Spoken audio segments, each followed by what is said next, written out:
Hello everyone, welcome to Ayush global study YouTube channel पे आप सभी का स्वागत है। आज हम लोग जो पॉलिटिकल साइंस जो होता है, पॉलिटी का जो सबसे इम्पोर्टेंट जो चैप्टर आता है मूल कर्तव्य, उसको देखने वाले हैं। यह बहुत ही शॉर्ट वीडियो रहने वाला है और बहुत ही डिटेल से आप समझ जाएंगे कि मूल कर्तव्य क्या होता है, इसे कब जोड़ा गया, मूल कर्तव्य कौन कौन से होते हैं। इस सब पूरे इस चैप्टर के डिटेल को पढ़ने वाले हैं मात्र ही कुछ ही मिनटों में। तो चलिए बिना टाइम वेस्ट किए हुए इस वीडियो को स्टार्ट करते हैं। अगर इसका पीडीएफ आपको चाहिए तो आप टेलीग्राम आयुष ग्लोबल स्टडी जो टेलीग्राम चैनल है वहाँ से ज्वाइन करके इसकी पीडीएफ को प्राप्त कर सकते हैं फ्री ऑफ कॉस्ट। तो चलिए बिना टाइम वेस्ट किए हुए से स्टार्ट करते हैं। देखिए, सबसे पहले मूल कर्तव्य की बात करें तो मूल कर्तव्य जो है हमारे संविधान में सबसे पहले नहीं था, इसे बाद में जोड़ा गया। इसकी जो चर्चा की गई है वह भाग 4 के क में किया गया है। तो देखिए सबसे पहले क्या बोलता है, पॉइंट नंबर 1 है यह, एक मिनट कलर चेंज कर लेते हैं। हाँ, यह भाग हमारे संविधान के मूल संविधान में नहीं था। इसे 42वें संवैधानिक संशोधन जो 1976 हुआ था उसके द्वारा स्वर्ण सिंह समिति की सिफारिश के आधार पर जोड़ा गया था। जो मूल कर्तव्य था हमारे संविधान के भाग नहीं था, इस मूल संविधान में नहीं था। इसे 42वें संवैधानिक संशोधन 1976 के द्वारा स्वर्ण सिंह समिति की सिफारिश पर जोड़ा गया 1976 में। उसके बाद से नेक्स्ट पॉइंट है, भारतीय संविधान में मूल कर्तव्य भूतपूर्व यानी सोवियत संघ यानी रूस से लिया गया है। जो भारत का मूल कर्तव्य वो कहाँ से लिया गया है, वो तो रूस से लिया गया है।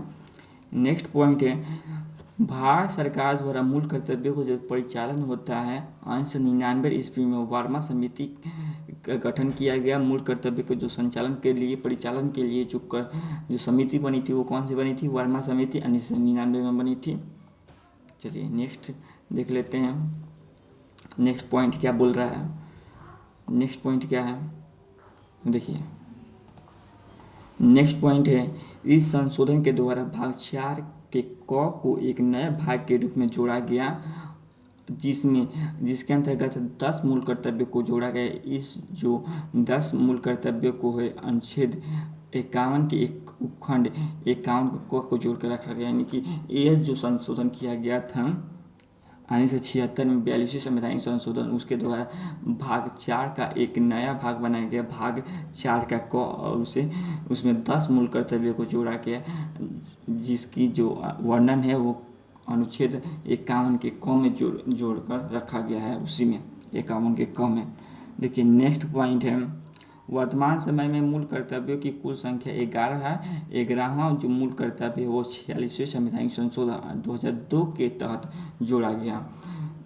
सबसे तो पहले जो 1976 में जोड़ा गया था वो 10 ही मूल कर्तव्य को जोड़ा गया था, लेकिन 46वें संवैधानिक संशोधन 2002 के तहत 11वां मूल कर्तव्य को जोड़ा गया, जिसमें कहा गया है कि इसमें 6 से 14 वर्ष के सभी बच्चों के माता पिता या अभिभावक का मूल कर्तव्य बना दिया गया कि वो अपने बच्चों को शिक्षा की सुविधा उपलब्ध करावें। यानी जो 11वां मूल कर्तव्य कब जोड़ा गया था, तो ये जोड़ा गया था 46वें संवैधानिक संशोधन 2002 के तहत जोड़ा गया था। इसमें कहा गया है 6 से 14 वर्ष के सभी बच्चों को माता पिता या अभिभावक के मूल कर्तव्य बना दिया गया है कि अपने बच्चों की शिक्षा की सुविधा उपलब्ध करावें। देखिए उसके बाद से नेक्स्ट पॉइंट है, राज्य के नीति निर्देशक तत्व एवं मूल कर्तव्यों की प्राकृतिक जो है गैर न्यायोचित है। जो देखिए राज्य के नीति निर्देशक तत्व जिसका वर्णन अनुच्छेद 36 से लेकर 51 तक किया गया है उसका, और मूल कर्तव्य की जो प्राकृतिक है गैर न्यायोचित है, यानी इसकी क्षति या हनन होने पर हम न्यायालय नहीं जा सकते हैं। तो देखिए क्या कर रहा है, राज्य के नीति निर्देशक तत्व एवं मूल कर्तव्यों की जो प्रकृति है गैर न्यायोचित है, अर्थात इन दोनों की कमी या क्षति होने पर इनके खिलाफ न्यायालय या कोर्ट नहीं जाया जा सकता है। उसके बाद से नेक्स्ट बोल रहा है, मूल कर्तव्य का मुख्य रूप से भारतीय जीवन पद्धति का आंतरिक मूल्यों का वर्गीकरण करता है। जो मूल कर्तव्य होता है मुख्य रूप से भारतीय जीवन पद्धति के आंतरिक मूल्यों का वर्गीकरण करता है, आंतरिक मूल्यों का जो विभाजन करता है। नेक्स्ट पॉइंट है, मूल कर्तव्य मुख्य रूप से मूल अधिकार के समान ही होता है। मूल कर्तव्य जो होता है मूल रूप से जो होता है मूल कर्तव्य मुख्य रूप से मूल अधिकार के समान ही होता है, लेकिन वह मूल अधिकार जितना कठोर नहीं होता है। यानी कि जो मूल कर्तव्य होता है मूल अधिकार के समान ही होता है, लेकिन जो मूल कर्तव्य होता है वो मूल अधिकार जितना कठोर नहीं होता है। मूल अधिकार जो होता है काफ़ी कठोर होता है, उसके लिए हम न्यायालय में जा भी सकते हैं, लेकिन अगर इसकी क्षति या हनन हो रही है मूल कर्तव्य को तो हम इसे न्यायालय में नहीं जा सकते हैं। नेक्स्ट पॉइंट है मूल कर्तव्य केवल देश के नागरिकों को ही दिया जाता है। जो मूल कर्तव्य होता है वो केवल देश के नागरिकों को दिया जाता है, बाकी किसी को नहीं दिया जा सकता है। चलिए उसके बाद से देख लेते हैं कौन कौन से मूल कर्तव्य हैं जो हमें प्राप्त हैं। तो देखिए सबसे पहले देख लीजिए मूल कर्तव्य निम्नलिखित हैं। मूल कर्तव्य आप लोग समझ गए कितने हैं, तो मूल कर्तव्य की संख्या 11 है। सबसे पहले हमारे संविधान में मूल कर्तव्य की चर्चा नहीं थी, इसे जोड़ा गया 42वें संवैधानिक संशोधन 1976 के द्वारा स्वर्ण सिंह समिति की सिफारिश पर जोड़ा गया था। ये जो है रूस से लिया गया है और इसका परिसंचालन जो होता है वर्मा समिति 1999 के द्वारा किया जाता है, और बाद में 46वें संवैधानिक संशोधन 2002 के द्वारा 11वें मूल कर्तव्य को जोड़ा गया, जिसमें कहा गया है कि 6 से 14 वर्ष के सभी बच्चे के माता पिता या अभिभावक का मूल कर्तव्य बनता है कि अपने बच्चों को जो है स्कूल भेजे और उसे शिक्षा की सुविधा उपलब्ध कराएं। और देखिए राज्य के जो नीति निर्देशक होता है DSPC जो होता है, यानी कि राज्य के नीति निर्देशक तत्व जो होता है उसके खिलाफ और मूल कर्तव्य के खिलाफ हम लोग न्यायालय नहीं जा सकते हैं।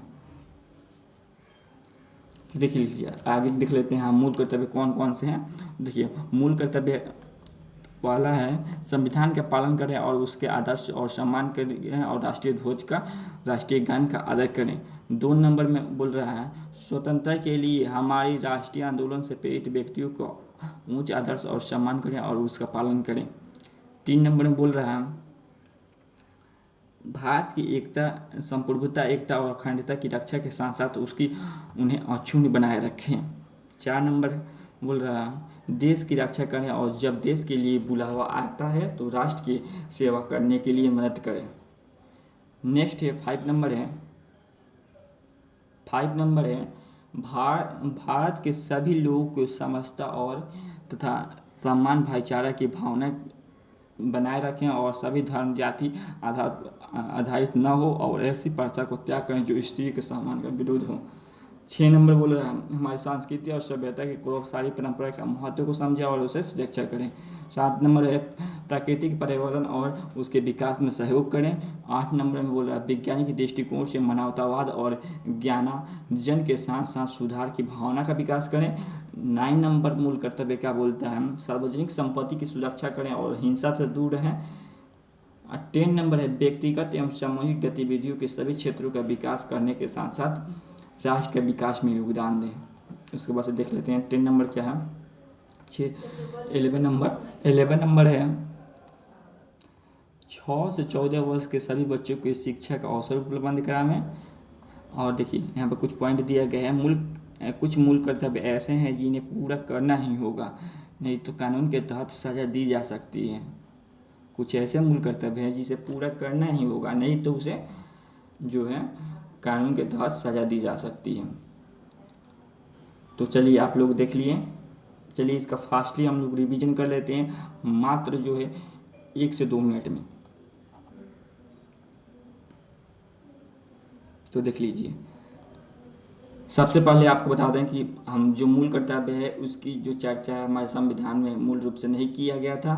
इसको जो जोड़ा गया था 42वें संवैधानिक संशोधन 1976 के द्वारा स्वर्ण सिंह समिति की सिफारिश पर जोड़ा गया था। यह जो लिया गया है मूल कर्तव्य जो लिया गया वो रूस से लिया गया है और इसे जोड़ा गया है अनुच्छेद 51 के क में जोड़ा गया है और 4 के क में जोड़ा गया है। इसमें प्रारंभिक में यानी कि 1976 में जो है 10वीं मूल कर्तव्य को जोड़ा गया। 11वें मूल कर्तव्य के रूप में 46वें संवैधानिक संशोधन 2002 के द्वारा जोड़ा गया, जिसमें कहा गया है कि 6 से 14 वर्ष के सभी बच्चे के माता पिता या अभिभावक का यह मूल कर्तव्य बनता है कि वह बच्चों को मुफ्त शिक्षा दें, ऐसे जो शिक्षा की सुविधा उपलब्ध कराएं। और देखिए राज्य के जिस निदेशक तत्व होता है और मूर्त कर्तव्य होता है उसके प्राकृतिक जो होती है गैर नियमित होती है, यानी जिसके हनन और कमी होने पर हम इसे कोर्ट नहीं जा सकते हैं। और देखिए जो मूल कर्तव्य होता है मूल अधिकार के समान ही होता है, लेकिन मूल अधिकार इतना कठोर नहीं होता है। उसके बाद से देख लेते हैं मूल कर्तव्य कौन कौन से होते हैं। तो इसकी याद आपको याद नहीं करना है। देखिए पहला आप याद करेंगे इस तरह, संविधान के पालन करें और उसके आदर्शों को सम्मान करें, और राष्ट्रगान और राष्ट्रध्वज, राष्ट्रगान और राष्ट्रध्वज का संविधान, राष्ट्रध्वज और राष्ट्रगान का आदर करें। बस इतना ही याद रखेंगे। दो में कहा गया है, दो में याद करेंगे कि आदर्श के समान। देखिए दो में करेंगे स्वतंत्रता के लिए हमारे राष्ट्रीय आंदोलन से प्रेरित व्यक्ति को जो भी लोग होते हैं उसके उच्च स्थान दे, जैसे महात्मा गांधी हो गए, जो भी प्रेरित व्यक्ति होते हैं उसके उच्च स्थान देना है। ये स्वतंत्रता आंदोलन में प्रेरित व्यक्तियों को ऊंचा स्थान देना है। 3 नंबर में एकता और अखंडता, 3 नंबर में याद करेंगे एकता और अखंडता। 4 नंबर में याद करेंगे जब बुलावा, देश की रक्षा के लिए जब बुलावा आता है तो राष्ट्र के लिए जाना है, बुलावा आता है। 4 नंबर में याद रखेंगे बुलावा आया जब आता है तब जाना है। 5 नंबर में याद रखेंगे भाईचारा की भावना, 5 नंबर में याद रखेंगे भाईचारा का भावना। 6 नंबर में याद रखेंगे संस्कृति और गौरवशाली परंपरा। 7 नंबर में पर्यावरण 7 नंबर में याद रखेंगे प्राकृतिक पर्यावरण। 8 नंबर में याद रखेंगे वैज्ञानिक दृष्टिकोण। 9 नंबर में याद रखेंगे हिंसा से दूर रहें, सार्वजनिक संपत्ति को सुरक्षित करें और हिंसा से दूर रहें। 10 नंबर में याद करेंगे हमारे विकास के साथ साथ देश का भी विकास हो, सामूहिक गतिविधियों के क्षेत्र में भी विकास का योगदान हो, यानी कि हमारे विकास के साथ साथ सभी का विकास हो। 10 नंबर में यही कहता है। 11 नंबर में कहता है 6 और 14 वर्ष के सभी अभिभावकों का जो होता है मूल कर्तव्य बनता है कि वो अपने बच्चों को शिक्षा दें। तो याद हो गया। चलिए एक बार और रिवीजन कर लेते हैं।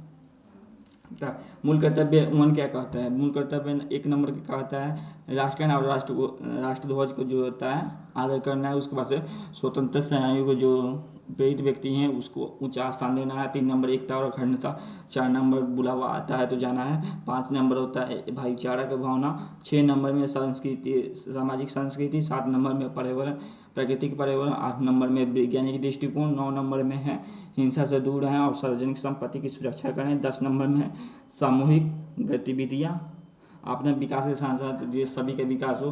और 11 नंबर में 6 से 14 वर्ष के बच्चों के लिए। Thanks for watching. अगर ये वीडियो आप सभी को अच्छी लगी तो प्लीज़ लाइक शेयर कमेंट जरूर करें और अधिक से अधिक दोस्तों में अपने शेयर करें। और अपनी जो है राय कमेंट बॉक्स में ज़रूर बताएं कि यह वीडियो आप सभी को कैसी लगी, और आगे भी आपको किस टॉपिक को, कौन सी टॉपिक पर वीडियो चाहिए वो भी कमेंट में ज़रूर बताएं। Thanks for watching. मिलते हैं नेक्स्ट वीडियो में, तब तक के लिए ओके। जय हिंद, जय भारत।